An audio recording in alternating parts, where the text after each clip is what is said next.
Welcome to the Gerald R. Ford Presidential Foundation's inaugural program of 2022. I'm your host, Gleaves Whitney, Executive Director of the Gerald R. Ford Presidential Foundation. Today's program is being co-hosted with our good friends and partners at the Gerald R. Ford Library and Museum, whose director I'll be introducing later in the program. But first, let's go ahead and get into the topic. January 20th. Every 4 years, it's the day that is constitutionally scheduled for the President of the United States to be sworn in or sworn at. In the inauguration of a president, there is always a polar tension between continuity and change, conservation and innovation. What do we keep as a country? What do we reform as a country? Well, with us to help with some of these compelling questions is Dr. Thomas Balcerski, a native of New Jersey. He currently serves as Associate Professor of History at Eastern Connecticut State University. He's a scholar of early American history, and he holds Bachelor of Arts degree from Cornell University, Master's of Arts from the State University of New York, Stony Brook, and a PhD in history from Cornell University. His research interests include the US presidents and first ladies. And you're starting to see him, no doubt, more and more on C-SPAN and other programs. He's also a live commentator for the Washington Post during Inauguration Day of 2021. And he was a participant in the most recent 2021 C-SPAN survey of presidential leadership. His new project, his latest passion, is exploring the history of the Democratic Party, America's oldest partisan institution.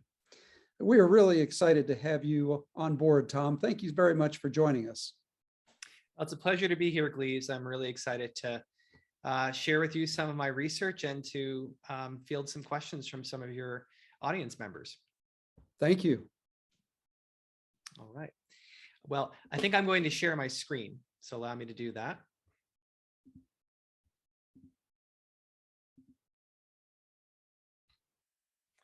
All right.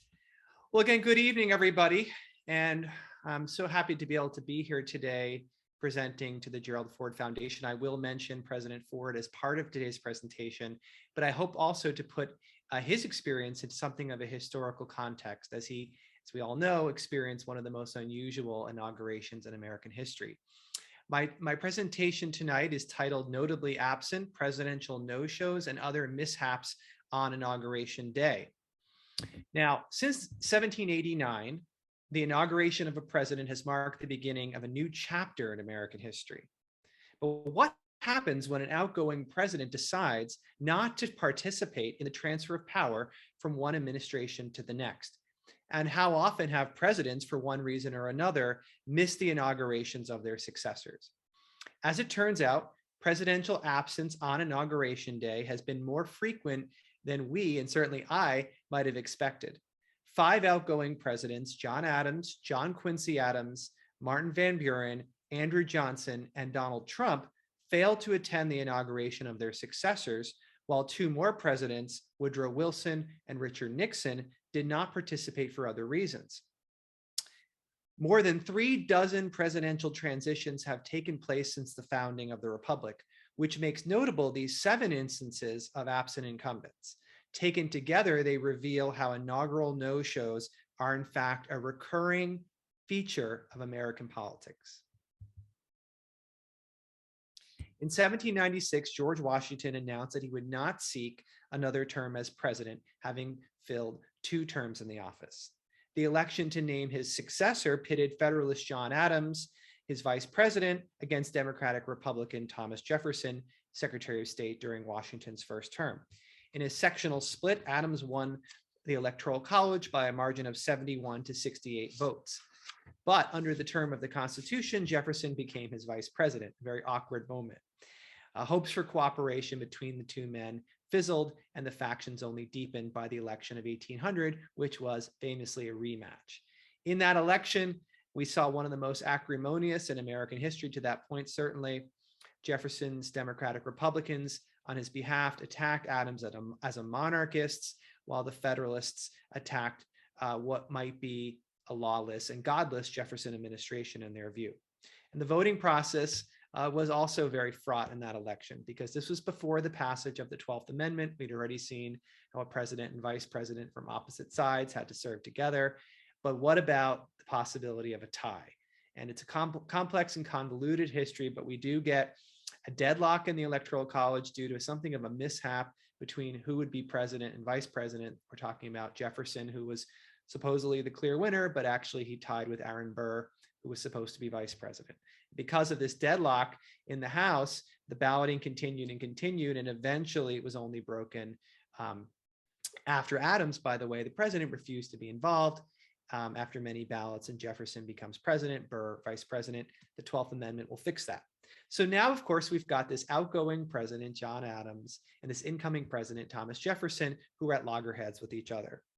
And it was on March 4th, 1801, the day set aside for Inauguration Day under the Constitution, that John Adams decided to leave very early in the morning, probably at 4 a.m., in fact, on a stagecoach, headed back for his home of Massachusetts.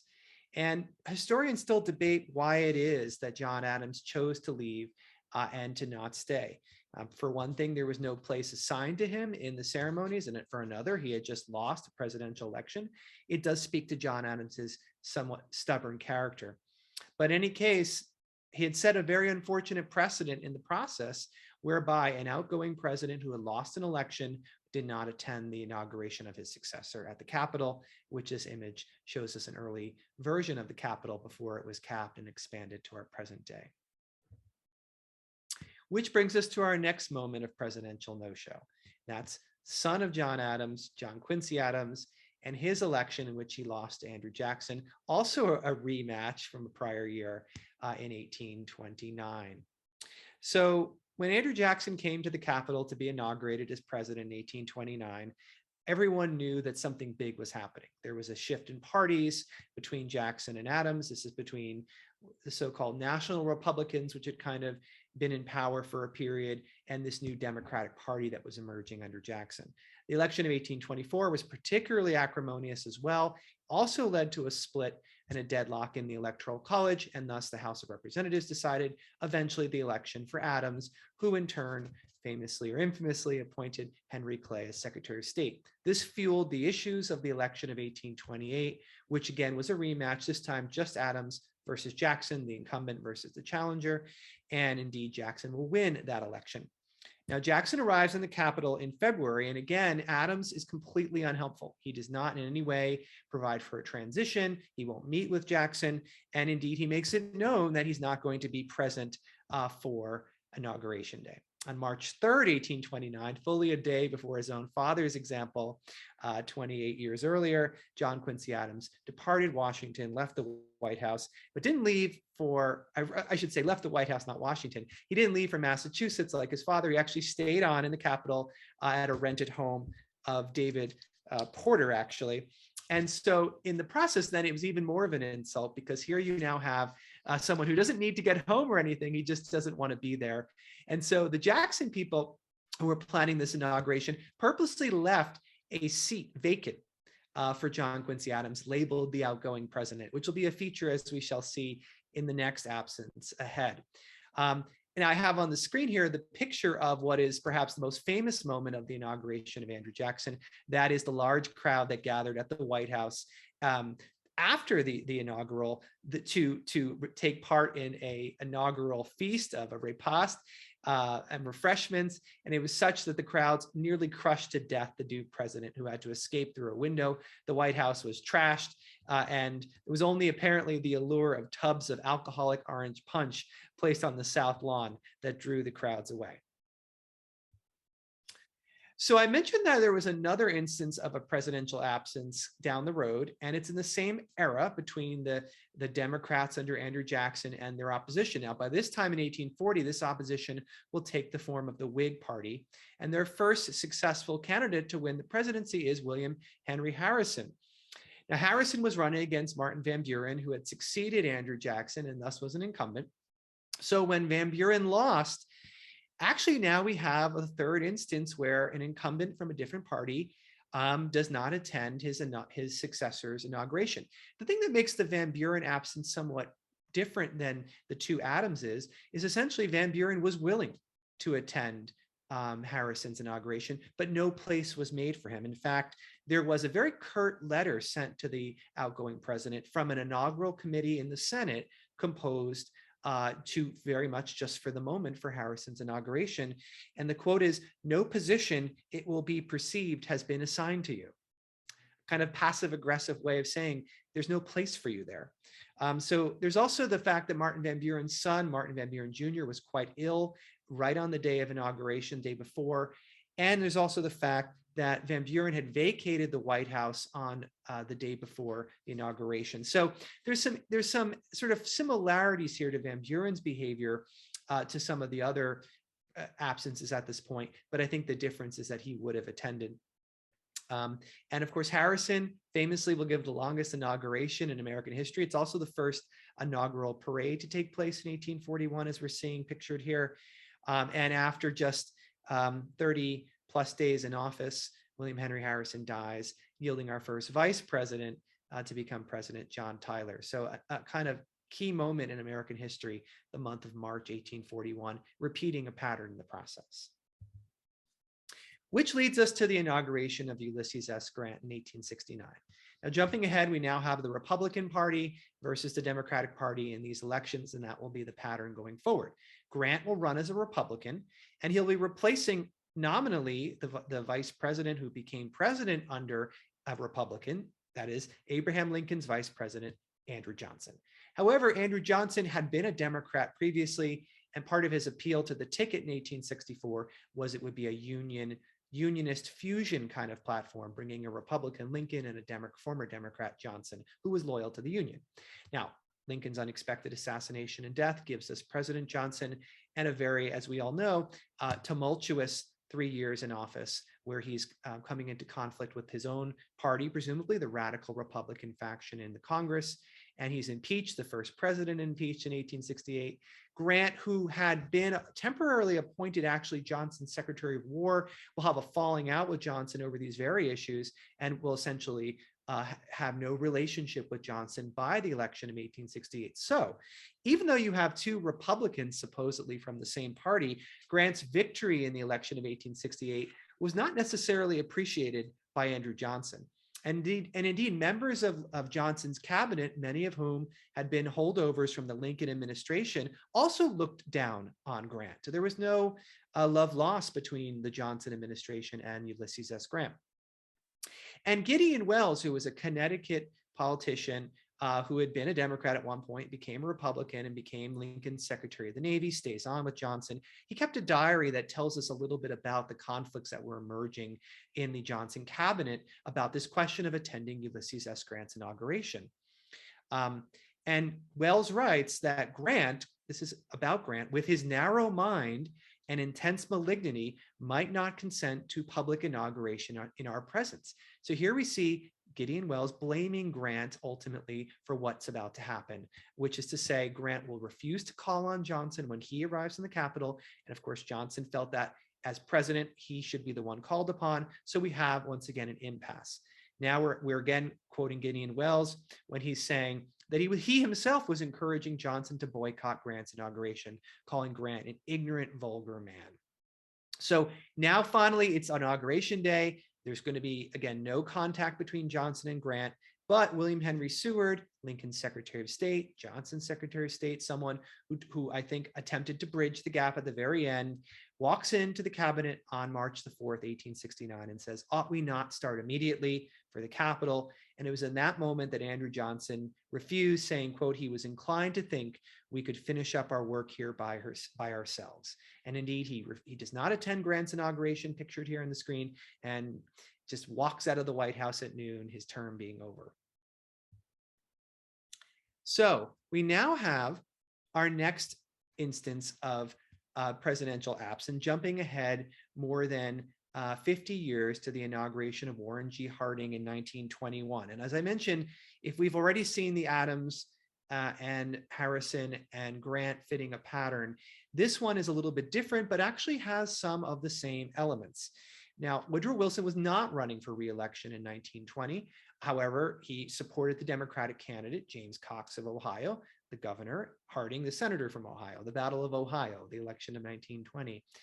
And in it, therefore, the question would be, would Woodrow Wilson be gracious and receiving of the new incumbent, or would there be a kind of political difference between the two men that would get in the way?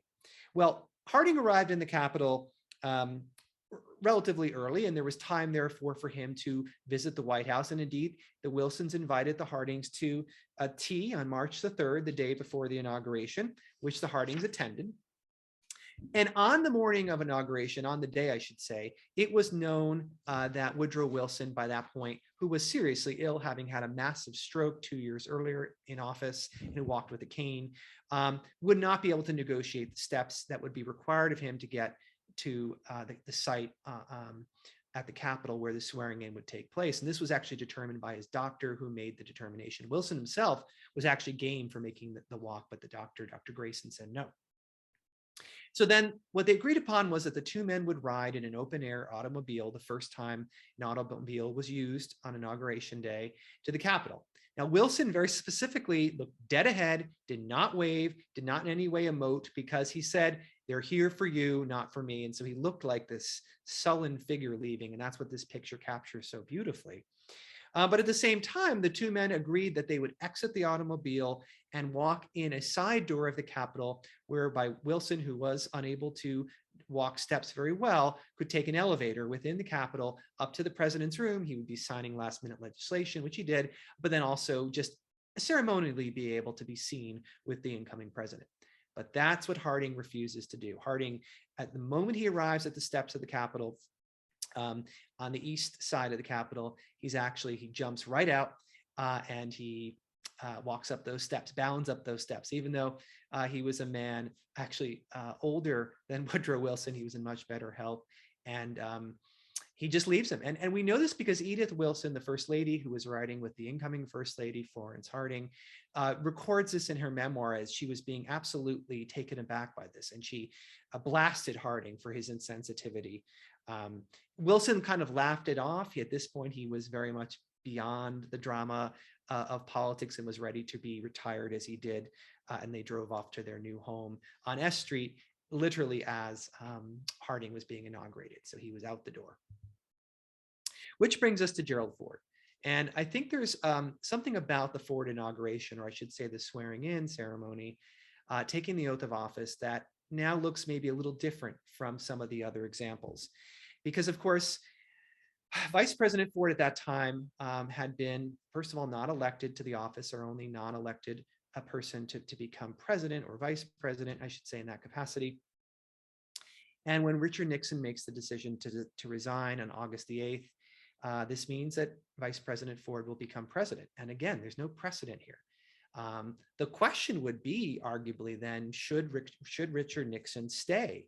But of course, Nixon, in his own way, decided to leave the White House on August 9th at noon, at the time of his resignation, when it became effective, leaving on Marine One. And we have footage to show it. Don't have it on the screen here, but the Fords are there waving goodbye on the South Lawn, and the Nixons are going off. And everything appears amicable. And indeed, right inside, back in the East Room, we've got preparations happening for Ford's swearing in, and that's the picture here with Chief Justice Warren Burger administering the oath of office, Betty Ford standing right behind him. So whether or not, therefore, Nixon's absence should fit in the same category, something I'm sure we'll discuss later on, but I think it is part of a pattern of a president leaving office under circumstances whereby either the people have voted him out, which is the case of an incumbent, or in this case, he felt forced to resign his office. Now, I do want to focus a little bit on when President Ford left office, to also turn the table a bit on some of these presidential absences and discuss what might actually be a positive development from them before we get to our last one.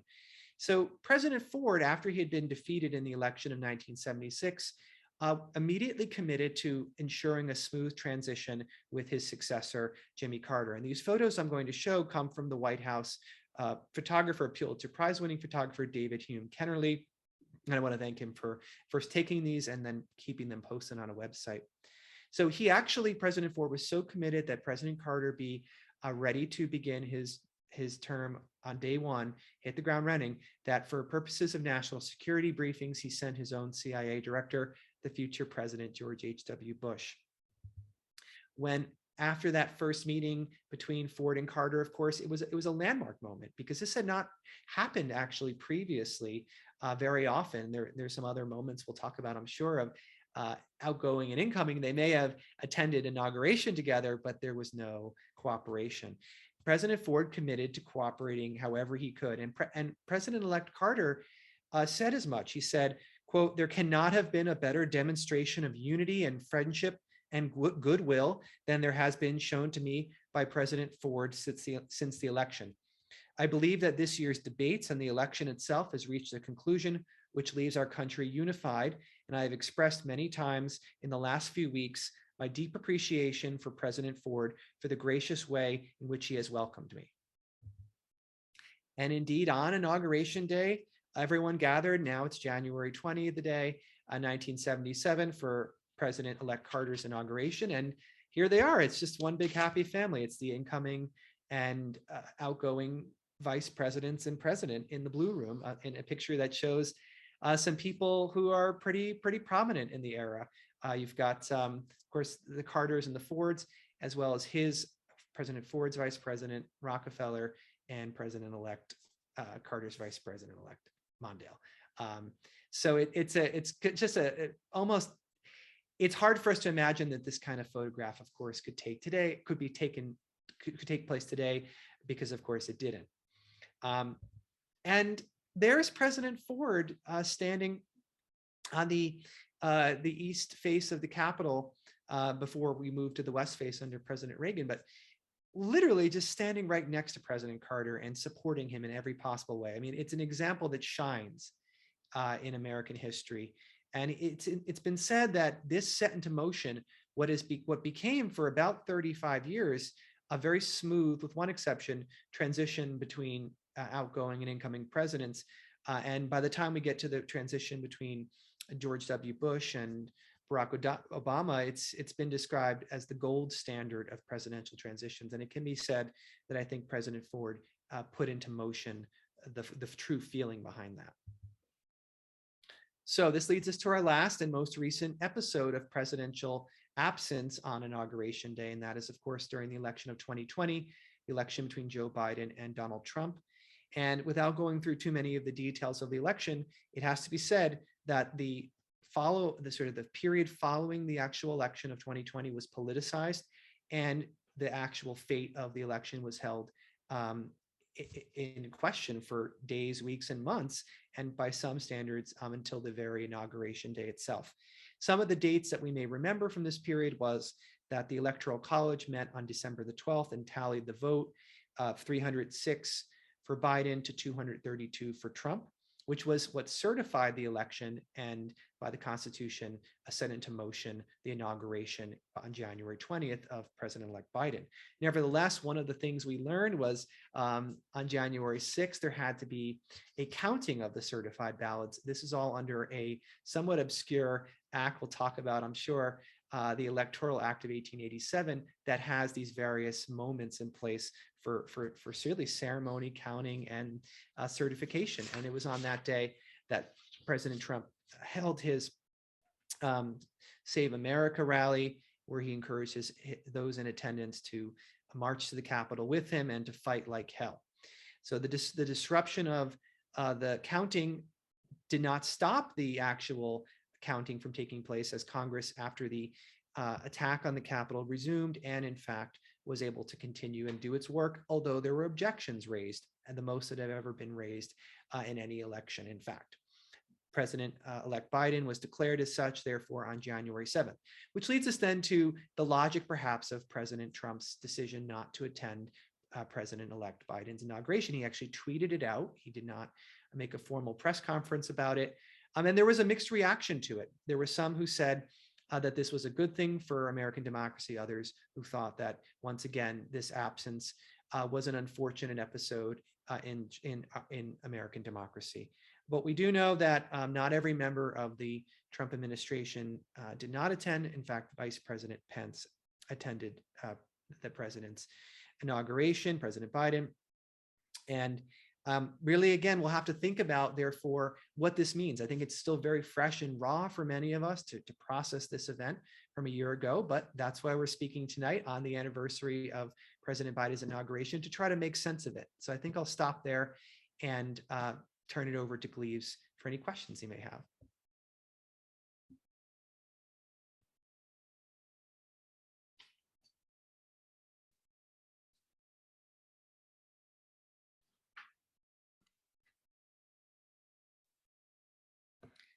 Thank you so much, Tom, for a very enlightening presentation about the good, the bad, and the ugly in America's inaugural history.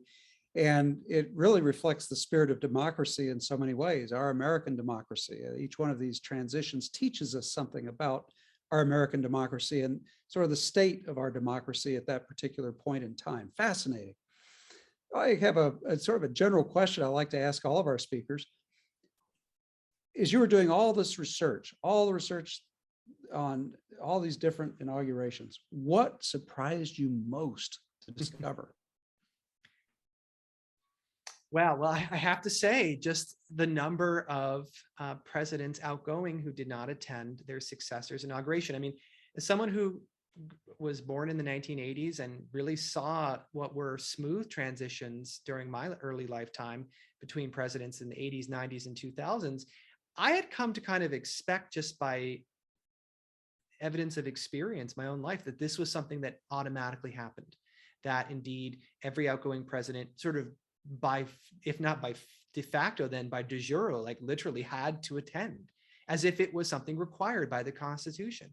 And maybe the most shocking thing is it's not required. In fact, there's very few elements of Inauguration Day that are required. The only element actually, a couple elements, but the only elements to speak of are the oath of office itself, which is prescribed by the Constitution, and the timing of the actual inauguration, although it's changed, is part of the Constitution as well. So we really only have two elements that are inscribed in the text of the Constitution. The rest is a lot of, well, precedent, ceremony, and adherence to tradition. And I think to watch those precedences and those ceremonies and those traditions upended was the most shocking for me in my lifetime. And historically, to find others examples of it was shocking indeed.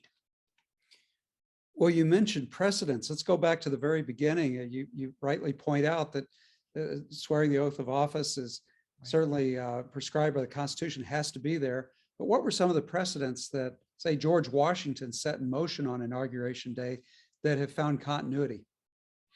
Well, that's a great point. And I didn't really talk too much about actually the unique nature of George Washington's inauguration. I would say, for one thing, he was inaugurated on a day that has subsequently never been used again for inauguration. And that's April 30th.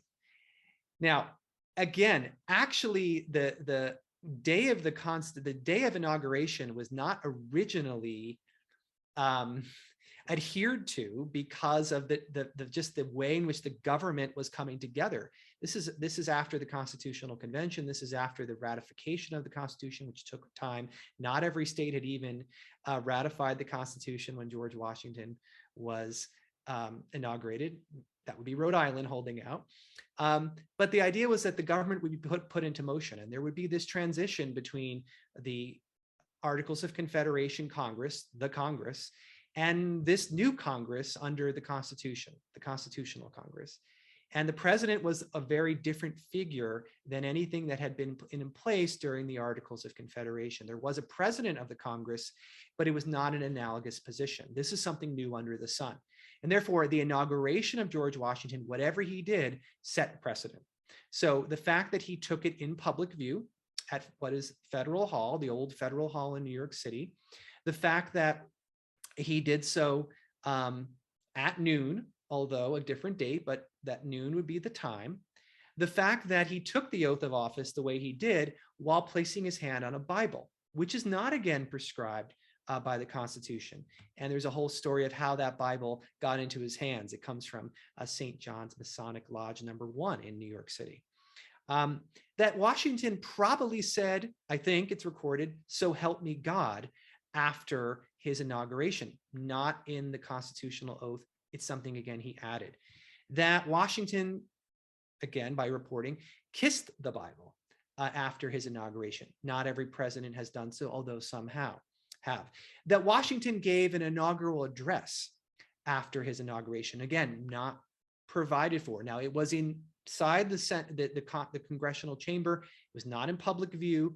That's not a precedent he set, but just an act of giving a inaugural address of some kind. After his inauguration, another precedent would be to attend a church service, which again gets to this sort of religious moment that he lived in, and that presidents have always observed, it seems, pretty much universally since. He went to St. Paul's Chapel in Manhattan. And finally, the idea that there should be inaugural festivities, not so much put into motion by Washington himself, but of course it's by the citizenry, it's by members of the Congress.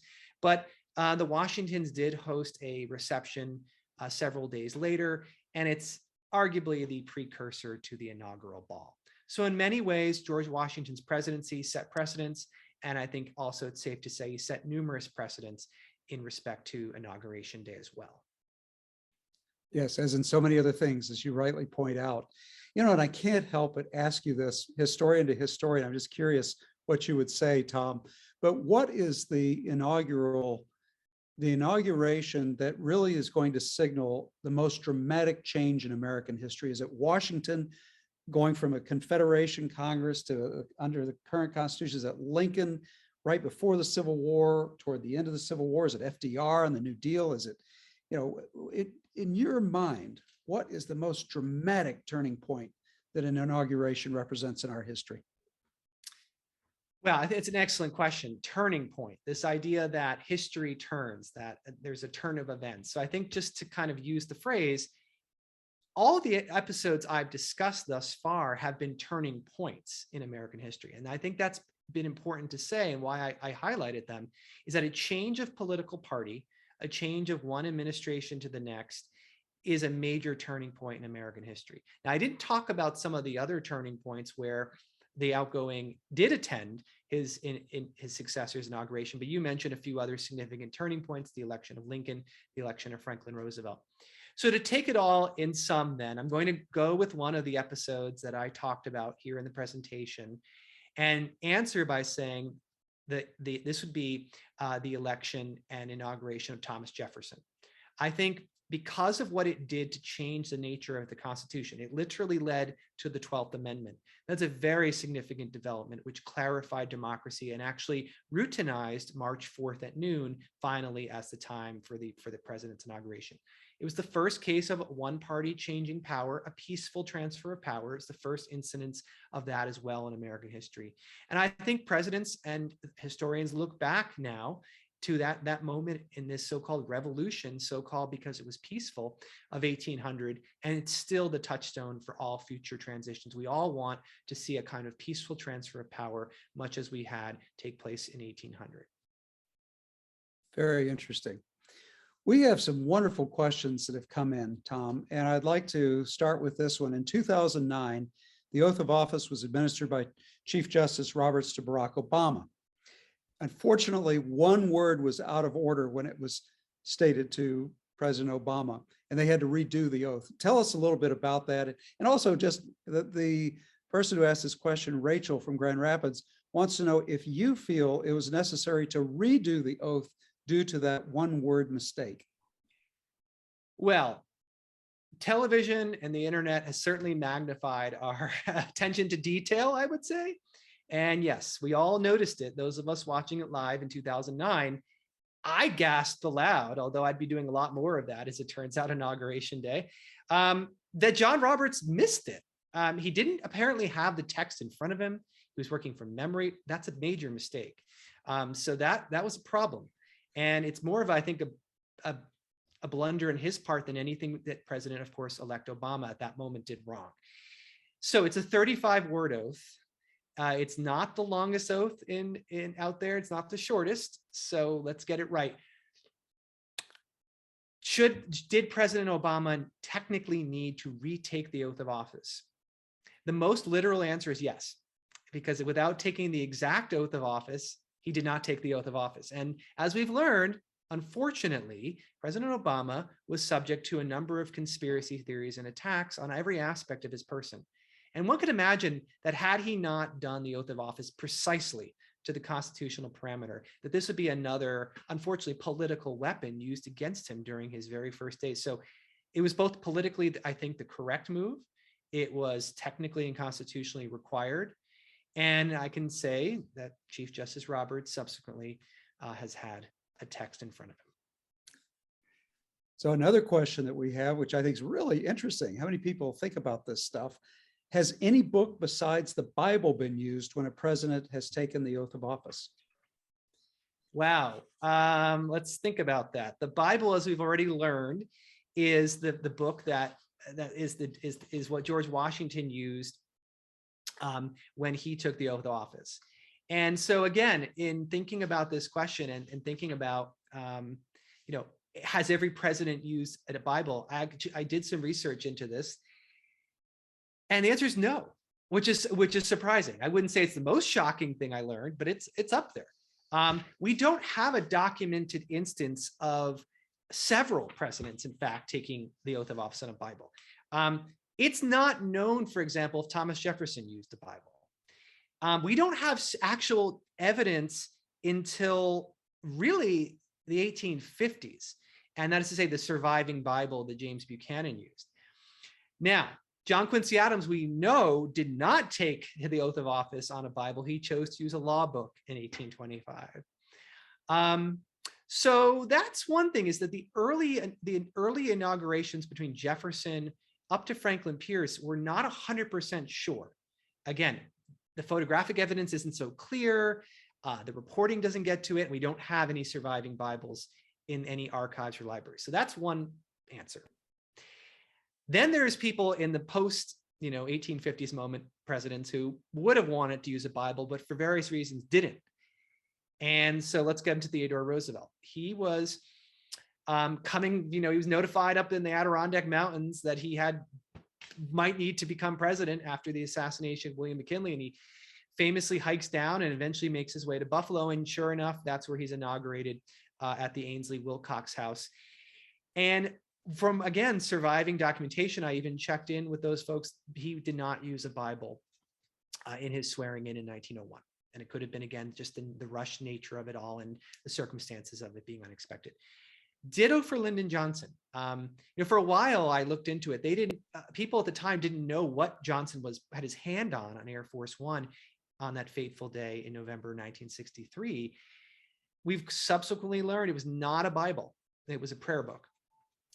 Actually, that belonged to President Kennedy, and that now has been located, and it's now a precious artifact, of course, from our history. So it appears that the two assassinated presidents and their successors did not use Bibles. Just to say it, then, we have some other instances of Bibles being used, but it just occurred to me that it's sort of like, was one Bible used? No, multiple Bibles were used. We've had cases where Bibles have been stacked, and the most recent one was President Trump using two Bibles, including the Lincoln Bible and a childhood Bible. And we also have President Obama in 2013 using a Bible, the Lincoln Bible, and the Martin Luther King Jr. Bible. So, because it took place on that same day. So it's the case that we've had no Bibles, and we've had more than one Bible, and we've had probably books that weren't Bibles. And again, it's not in the Constitution. It seems to be both personal preference and necessity. Well, as we know, human beings are meaning-making creatures. The Bible, the book that is used in a swearing in, has incredible symbolic importance. I am curious, this is a quick follow-up. Do we know, you said that John Quincy Adams used a law book of law. Do we know what book that was? I don't know. I did not find any detail to that. So if anyone knows, and I'll certainly keep digging, we'll have to let you know. Okay, sounds good. We have another good question in here. What are some of the other countries that hold a similar celebration as our presidential inauguration? Yeah, the global perspective. Again, this is this could take a person's lifetime to try to put together an answer to this. Some initial research I've done suggests that perhaps some 55 nations in all have democratically elected presidents who take an oath of office. Now that's, could be a wildly underreported number. But if that's the case, that puts us in good company, first of all. But the thing that I think to point out is the United States did, in fact, have the very first democratically elected president or chief executive kind of figure, and therefore we do have the very first oath of office on record as well. So in some ways, all the future, any country that followed the example of the United States was therefore following our precedent. I think what's important to say is that there are so many nations that don't therefore seem to have an oath of office because they are monarchies or dictatorships or non-democratic societies. And famously, of course, the American Revolution yielded a kind of constitutional republic. We call it a democracy today because it has evolved. But one thing that the chief executive specifically was written by the constitutional framers not to be was an elected monarch, which is one of the great sets of debates about the Washington, Adams, and Jefferson's era, was to what extent the power of the presidency yielded too much towards monarchy. And so the oath of office, a simple 35-word oath, is very different from the kind of investiture and the rights that a British monarch would take and still takes.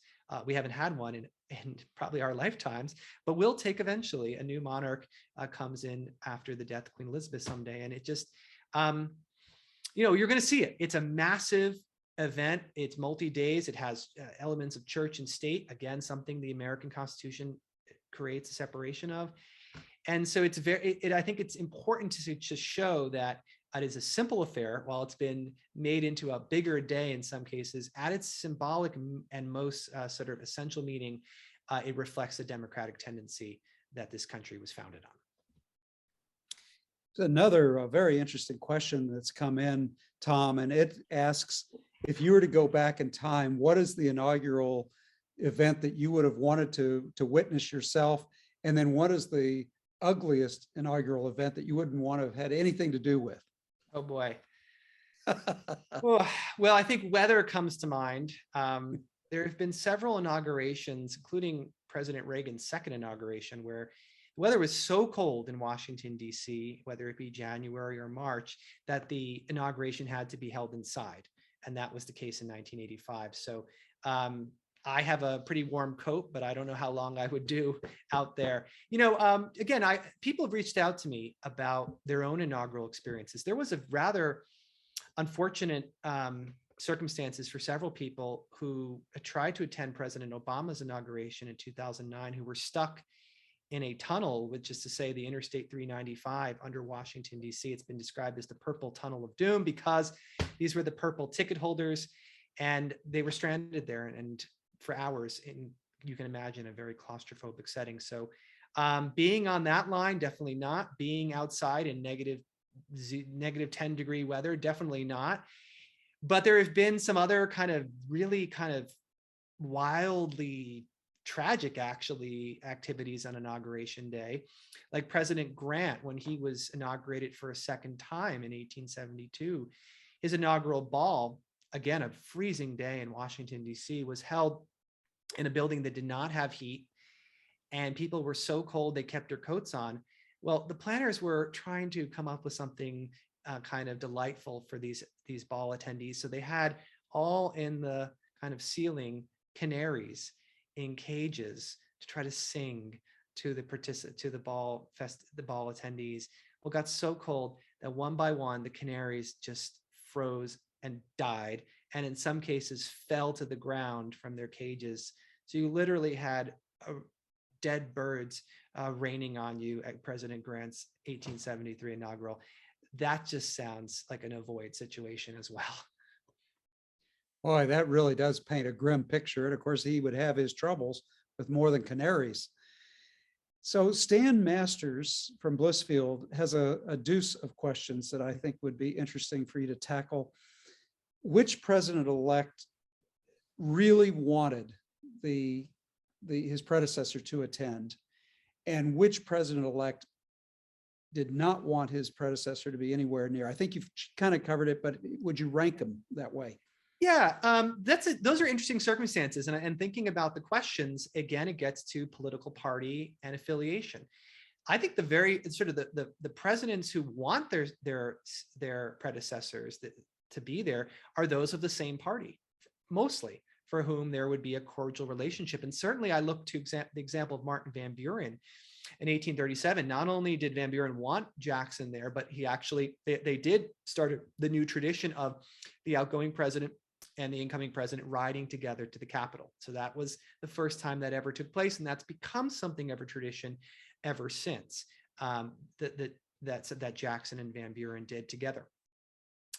Similarly, I think in the more modern period, if you're George H.W. Bush and you won an election and you're coming out of the shadow of Ronald Reagan, that you would want President Reagan to attend your inaugural as well. And of course he did. On the other hand, I haven't talked about some of the cases where outgoing presidents attended, but were not necessarily welcomed by the incoming president, but we've actually hinted at one of them. And I would say for sure, this gets us to Franklin Roosevelt and Herbert Hoover, who again fought it out in the election of 1932. Hoover will lose to Roosevelt.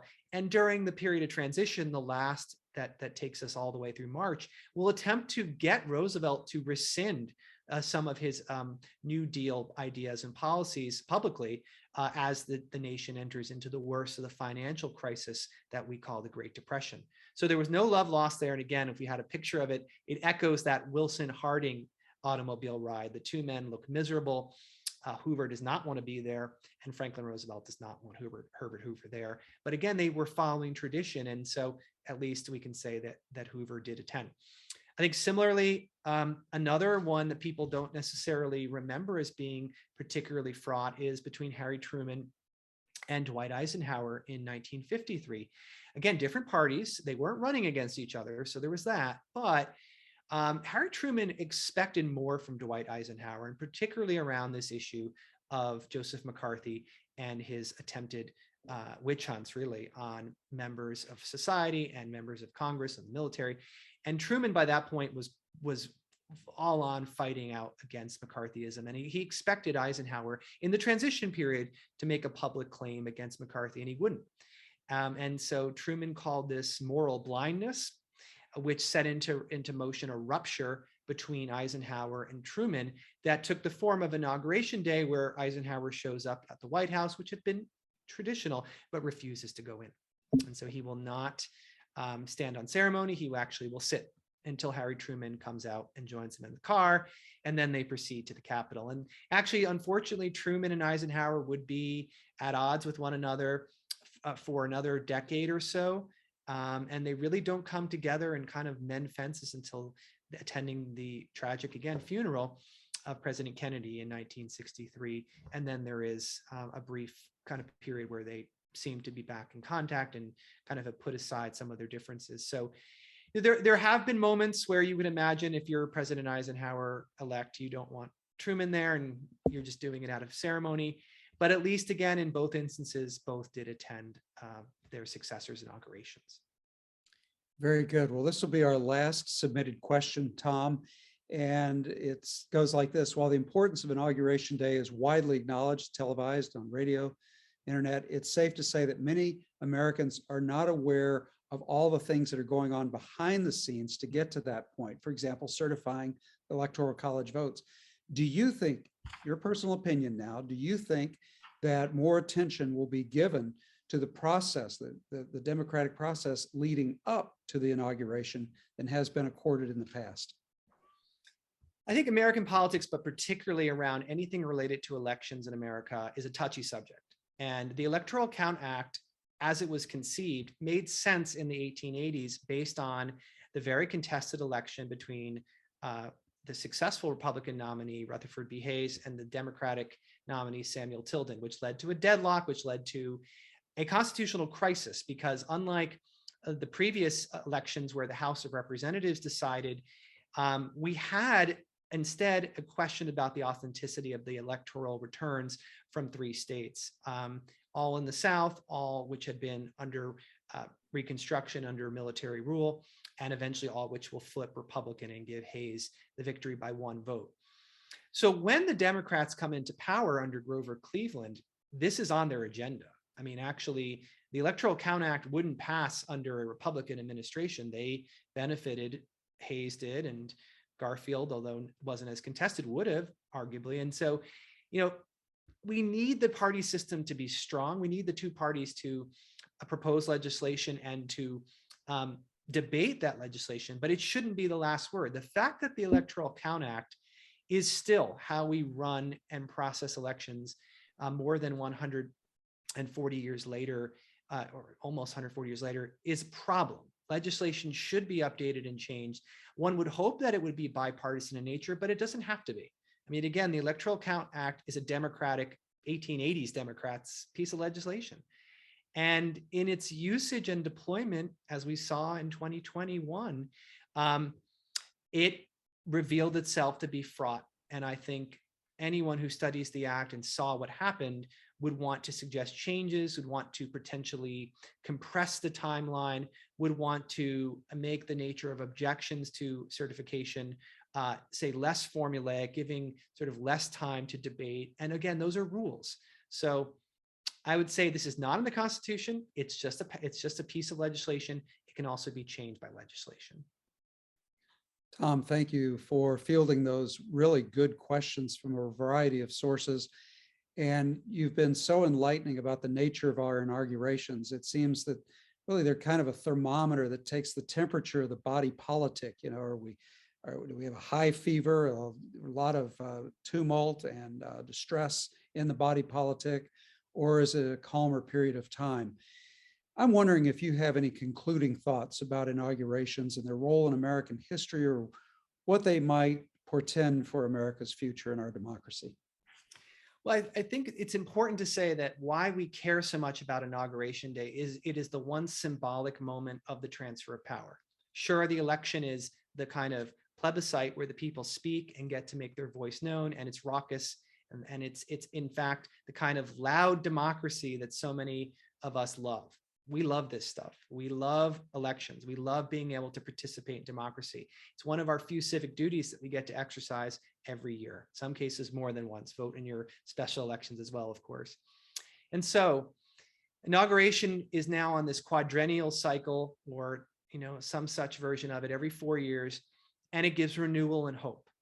It gives the idea that something is different is possible. I think it's difficult to be on the losing end of a tough election. And it's been the case that many presidents have attempted to unify the country behind their program, behind their election. And some have been more successful than others, both within our lifetimes and in the past. So looking at, again, what we saw today, the Adamses set a very bad example, I think, by not at least showing up at the table. But look at the outcome. You had Jefferson and his successors, and you had Jackson and his successors. So without getting into policy and anything like that, let's just say democracy held for a generation in the subsequent absence. And it can be said too that after Johnson's absence at Grant's inauguration, we have a stable two-party system in place. And I think if that's the goal, is having stability, and the goal is to be able to have a peaceful transfer of power, if the goal is to ultimately keep our democracy, to riff off the famous phrase, it's a democracy if you can keep it. If the goal is to keep it, then Inauguration Day is supremely important, because it in fact is the moment where we get to reset the scale, where we get to cool down that thermometer that has been heated up by the loudness of elections, and to hopefully be future oriented as a people. Thank you, Dr. Thomas Balcerski, for such an enlightening, engaging, really an enjoyable presentation and give and take in this previous hour. Really enjoyed it. I think our viewers, judging from the questions, also enjoyed it tremendously. It's now my honor to introduce our newly appointed director of the Gerald R. Ford Presidential Library and Museum, Brooke Clement. Dr. Balcerski, what a wonderful program. Thank you for highlighting the history and mishaps of some presidential inaugurations for us. For anyone interested in finding out more on President Ford's swearing-in ceremony, please visit the digital collection on the Library and Museum's website. Before I close tonight's program, I would like to thank the Friends of Ford for your continued support of the Gerald R. Ford Presidential Library and Museum. The museum in Grand Rapids is opening a new feature exhibit next week. Women in Uniform showcases rarely displayed art from the Naval History and Heritage Command's collection. The paintings feature women in uniform throughout the 20th and 21st centuries. On Monday, January 24th at 7 p.m., please join us virtually as we welcome Rear Admiral retired Samuel J. Cox, the Director of Naval History and Heritage Command, and his colleague, Gail Monroe, the curator of the Naval Art Gallery. During the program, they will give a brief history of the role women played in naval history and give background on selected works from the exhibition. To register, visit fordlibrarymuseum.gov. Thank you for attending tonight's lecture, and we look forward to seeing you next week.